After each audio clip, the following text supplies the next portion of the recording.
Sehari sebelum membuat acuan kuih tart, Mak tunjukkan cara menyiapkan inti nenasnya.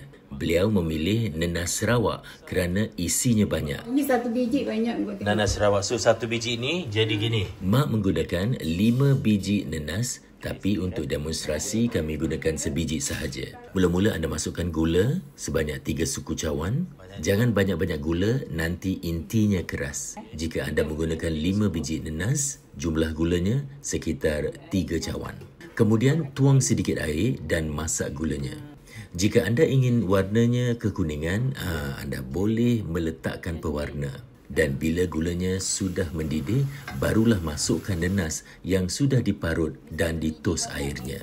Ada yang meletakkan cengkeh, tapi mak saya menggunakan daun pandan. Ada orang letak bunga cengkeh. Tak payah, nanti bau nasi minyak. Daun pandan boleh. Bila intinya sudah tidak lagi melekat di kuali dan airnya kelihatan sudah kering, itu tandanya ia sudah siap. Betul kata mak saya, tip dia bagus. Bolehlah kita angkat dan kita sejukkan sebelum diuli menjadi kecil seperti ini. Jika anda ingin tahu cara mak siapkan adunan dan resepi penuh kuih tart nenas, boleh ke YouTube channel kami.